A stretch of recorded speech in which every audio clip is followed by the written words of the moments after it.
ছিল, যে জায়গাতে আপনি আপনার ধরবেন না কেন, ওই আপনার করবে কি ইলেকট্রিক, আপনার করবে কি আপনাকে শর্ট দেবে।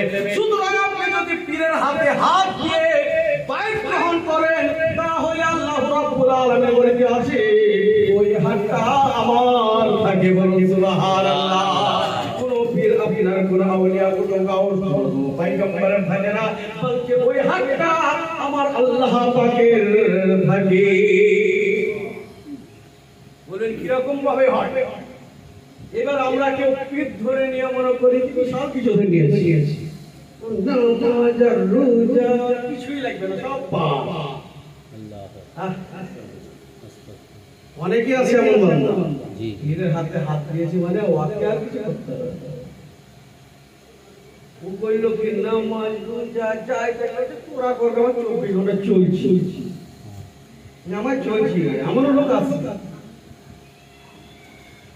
বলবেন কি রকম? সাহাবাদের দিকে আমি লক্ষ্য করব, দৃষ্টিপাত করব, তাকিয়ে দেখব, হাদিস এবং ফিকহ, উসুল এবং মানতিকের দিকে দেখব, ইজমা এবং কিয়াসের দিকে লক্ষ্য করব। আপনাদেরকে আজ একটু বুঝাই, সালামটা কি জিনিস হতে পারে। হযরতে আলী কারামাল্লাহু ওয়াজহুহু রাদিয়াল্লাহু তাআলা আনহু আমার স্বপ্নের মধ্যে দেখছেন, খ্বাবের মধ্যে দেখছেন যে আপনার শুয়ে শুয়ে দেখছেন তো জান্নাতের মধ্যে একটা চেয়ার লাগা আছে, আর ওই চেয়ারখানাতে লেখা আছে লা ইলাহা ইল্লাল্লাহু মুহাম্মাদুর রাসূলুল্লাহ। চেয়ারের উপরে আর চেয়ারে লেখা আছে যে দুনিয়ায় বেশি বেশি করে সালাম দেবে আগে সেই ওই চেয়ারের মালিক হবে। বলুন সুবহানাল্লাহ। আমাদের পীর সাহেবের কাছে আমরা চলে যাই, পীর ধরেছি, আমরা কি বলি যে বায়েত, বায়েত মানে বিক্রি, আত্মসমর্পণকারী। কিন্তু আমরা বিক্রি হতে পারি না, আত্মসমর্পণ প্রেস্টিজ জ্ঞান হারাতে পারি না। আমরা মনে হচ্ছে পীর সাহেবের কাছে ঢুকছে না, মারপিট করতে যাচ্ছি। সাহাবা দেখুন, সকালটি হয়ে গেল, আলী মনে মনে চিন্তাধারা করছেন যে ওই চেয়ারটাতে সাইয়েদেনা আবু বকর সিদ্দিক রাদিয়াল্লাহু তাআলা আনহুকে আমাদের চাইতে বেশি মানাবে। বলুন সুবহানাল্লাহ।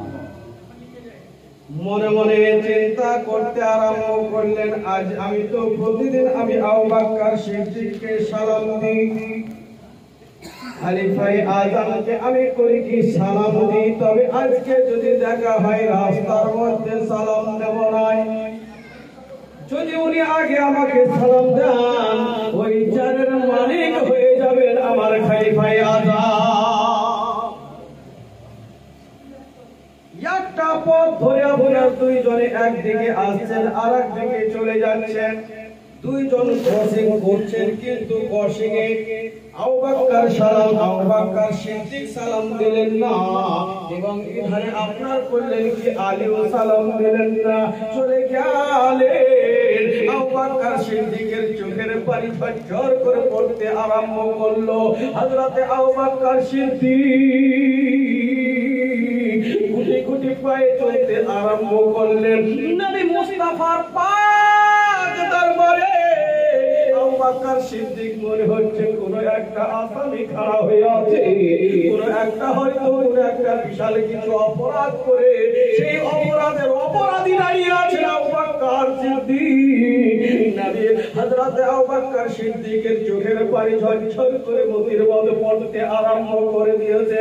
হযরতে রাসূল কিরদেগার দয়ার অবতার নবী মুহাম্মদুর রাসূলুল্লাহ সাল্লাল্লাহু তাআলা আলাইহি ওয়াসাল্লাম আমার করেন কি ওই সাহাবাদেরকে নিয়ে একটা মাসলার ফয়সালা করছিলেন। ইহার অবস্থাতে আবু বকরের দিকে দৃষ্টি পড়ে গেল, আবু বকর সিদ্দিকের দিকে দৃষ্টি যেমন পড়েছে, আবু বকর সিদ্দিক নবী মুহাম্মদুর রাসূলুল্লাহ সাল্লাল্লাহু তাআলা আলাইহি ওয়াসাল্লামকে দেখে মনে হচ্ছে একটা আসামির ন্যায় দাঁড়িয়ে আছেন। হযরত আবু বকর সিদ্দিক সালাম দিচ্ছেন, আসসালাতু ওয়াসসালামু আলাইকা ইয়া রাসূলুল্লাহ। নবী গো, হযরত আবু বকর সিদ্দিককে নবী আবার উত্তর দিলেন। আর উত্তর দেওয়ার পরে হযরত আবু বকর সিদ্দিককে বলে দিয়েছে, ও সিদ্দিক, তোমার চোখে কিসের জন্য পানি? এই কথা যেমন না আমার নবী মুহাম্মদুর রাসূলুল্লাহ বলেছে। আর বলার সঙ্গে সঙ্গে হযরত আবু বকর সিদ্দিক দুই চোখের পানিকে ছেড়ে দিয়ে মুখে হাউ হাউ করে কান্না করতে আরম্ভ করে দিয়েছে। হযরত সিদ্দিক আকবরকে বলে, ও আবু বকর সিদ্দিককে নবী আবার বলেন, ইয়া আবু বকর সিদ্দিক, বলো কি হয়েছে? বলে কি আছে, ইয়া রাসূলুল্লাহ, নবী গো, ইয়া হাবিবাল্লাহ, নবী গো, আমি আলীর কি এমন অপরাধ করেছি গো? আমি আলীর কি এমন অপরাধ করেছি, অন্যায় করে দিয়েছি, যার বদৌলতে আজকে আলী আমাকে সালাম দিল না। ও মুসলমান, নবীকে কিরদেগার তৈয়ার অবতার নবী মুহাম্মদুর রাসূলুল্লাহ, যিনি আরশুল আরিফিন সিরাজুস সালাইন ইমামুল কিবলাতাইন ইমামুল হারমাইন নবী মুহাম্মদুর রাসূলুল্লাহ আমার উমরকে বললে, উমর শোনো শোনো, আমার আবু বকরকে ডেকে দাও। আবু বকরকে ডাকতে চলতে আরম্ভ করলো। আবু বকর সিদ্দিককে ডাকতে গেল। হযরত আলী কারামাল্লাহু ওয়াজহুকে ডাকতে গেলেন। আর ডাকার পরে সঙ্গে সঙ্গে যেমন নবীর কথা শুনেছে আর শোনার সঙ্গে সঙ্গে আপনার হাঁটতে আরম্ভ করে দিয়েছেন। হযরত আলী একটা কোণার মধ্যে দাঁড়িয়ে, আলী আপনার দুই হাতকে জোড়হাত করে দাঁড়িয়ে আছে। হযরত আলীকে জিজ্ঞাসা করতে আছে, সালাম কালাম হয়ে গেল, আলীকে জিজ্ঞাসা করতে আছে, আলী বলো আলী, তুমি কিসের জন্য আবু বকর সিদ্দিককে সালাম দাও না? ও মুসলমান, দেখা গেল আলী যেমন না এই কথা আলীকে বলেছে, আলী ঝরঝর করে চোখের পানি ছেড়ে ছেড়ে কান্না করিতেছে, ইয়া রাসূলুল্লাহ, নবী গো, আপনার পদতলে আমার মা ও বাবা কুরবান হয়ে যাবে গো রাসূল। আমি এই কারণে সালাম দিই নাই। গত রাতে স্বপ্নের মধ্যে একটা আমি চাঁদ দেখেছি জান্নাতের মধ্যে, বলুন সুবহানাল্লাহ। আর ওই চাঁদটার উপরে লেখা আছে লা ইলাহা ইল্লাল্লাহু মুহাম্মাদুর রাসূলুল্লাহ। আর ওই চাঁদটা আপনার দেখা গেল নিচে লেখা আছে, দুনিয়ায় যারা বেশি বেশি করে সালাম দিবে তারাই ওই চাঁদটার মালিক হবে। তাই হুজুর গো, আমি মনে মনে চিন্তা করলাম, আমাদের মধ্যে সাহাবাদের মধ্যে সিদ্দিকে আকবর আমাদের সবচাইতে বড় সাহাবা, যাকে সিদ্দিকে আকবর বলে আপনি পালি দিয়েছেন, টাইটেল দিয়েছেন। তাই ওই চারটাতে আমার সিদ্দিকে আকবরকে যতটা ওই চারটাতে মানাবে ততটা আমাকে মানাতে পারে না। তাই আমি মনে মনে চিন্তা করলাম যে রাস্তার মধ্যে যদি দেখা হয়ে যায় আমাকে যেন সালাম দেয়, বলুন সুবহানাল্লাহ। ও মুসলমান, আপনারা বাইত হয়েছে, আপনাদের নম্র ভদ্র থাকবে আলাদা। আপনারা করবেন কি, যখন পীরের ঘরে আসবেন তেমন মনে হবে যেমন হাঁটতে ছাড়া কিছু কিছু আপনার জীব জন্তু আছে তেমনি যেন হাঁটতে থাকে, তাদের কোনো আপনার কোনো পায়ের শব্দ বোঝা যায় না। তেমনি আপনার আদবে আউলিয়া বলা যায় না, আদব না থাকলে শয়তান হওয়া যায়। বেশক বেশক, জি সুবহানাল্লাহ। একবার দরুদ পড়বে, আল্লাহুম্মা সাল্লি আলা সাইয়্যিদিনা মুহাম্মাদ ওয়া আলি সাইয়্যিদিনা মাওলানা মুহাম্মদ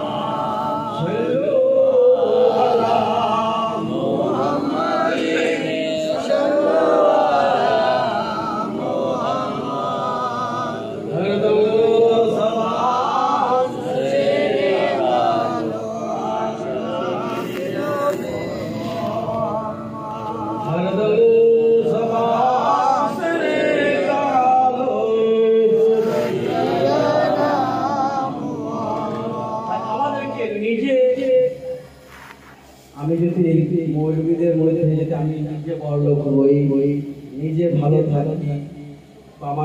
মধ্যে নিজের দুতলা বাড়ি ভাড়া করে মানুষ এটা চাইবো গো?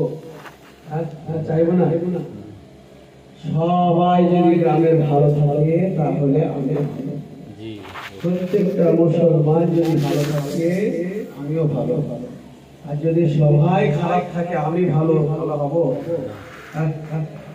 আপনারা ঘরের একজন বাইর হয়েছে, আপনারা ঘরের একজন বাইর হয়েছে, হয়তো দুইজন হয়েছে, পরিবার যদি বাইর হয় তাহলে কি করে একই ছায়া ছিল?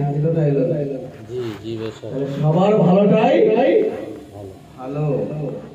আর যদি আপনি হরিরাম ঘুরেন আর একজন কাশিম ঘুরেন তাহলে আলাদা আলাদা হয়ে গেলে বলবে আমার মেয়ে বড় বলে আমার তুমি যুদ্ধ লেগে ফেলেছে, এখন চলছে এই কথা। তাই আমাদের চেষ্টা থাকবে একটা, কি চেষ্টা? যেন আমরা একই ছায়ার নিচে আমাদের লক্ষ্যটাকে আমরা যেন আনতে পারি। জি বেশক তাহলে আমাদেরকে অন্যান্য জায়গায় আমাদের যেতে হবে। তাই আমাদেরকে বাইরে আত্মসমর্পণ করতে হবে এবং অন্যান্যকে, এবার অন্যান্যকে কিভাবে নিয়ে আসবে? যদি আপনারা নামাজি হন, পরিষ্কার হন, আমার বাপ ধরেন বিশাল বড় ধরনের একটা চোখ, তার পেটে আমি একটা আলেম, আমার যদি চলনটা সেই হয় তাহলে গ্রামের লোকজন বলবে ও চোর থাকলে গেল আর মন ভালো ছিল, একদিকে ভালো ভাই, ঠিক বুঝি না? জি বেশক ও চোরই চোর করতো, কিন্তু ওকে অন্য জনকে দানও করে দিত, মানে লোকটা খুব ভালো ছিল, বুঝাবে শুধু এটাই। আর আমার বাপ পরেশগার ছিল, হাজী সাহেব ছিল, কিন্তু আমি তার পেটে চোর ভেঙেছি। তাহলে আমার বাবা বলবে বলো ও হাজী সাহেব থাকলে কি হলো, ও নামাজ থাকলে কি হলো, ওর ইমান ভালো ছিল না, লোকটা ত্যাগদর ছিল। একই ছেলে বলবে কি বলবে না? জি আপনাদের কাছে পীরের গুরুত্বটা বাড়বে আর আপনাদেরকে দেখে অপর ছুটবে, বলুন সুবহানাল্লাহ। বলবেন কিরকম? আপনাদের যদি চলনটা ভালো দেখেন, গ্রামের লোক কোথায় বাইরে হয়েছে ভাই অমুক ছোট, এত সৎ মানুষটা এত খারাপ ছিল, আপনি এত সৎ, চোখের তকলির সাহেবের কাছে যাবো কেমন হিসাব দেখিয়ে আসি। আর যদি আপনার ওই পীরের হাতে জানছে যে অমুক পীরের হাতে হাত দিয়েছে, কিন্তু আপনার ব্যবহারটা অসৎ লাগছে, নামাজ মসজিদে দেখতে পাচ্ছে না, তাহলে আপনাকে কি বলবে? কেমন ফিরতে তাই আপনার মধ্যে যাচাই শক্তিটা, যে পীরের জিনিসটাকে আমি একাই ঠিক রাখবো না আরো কাউকে ঠিক করবো। এবার আপনার যদি চরিত্রটা ভালো হয়ে যায়, আপনি নামাজে গেছে, মুয়াজ্জিন আযান দিয়ে গেছে,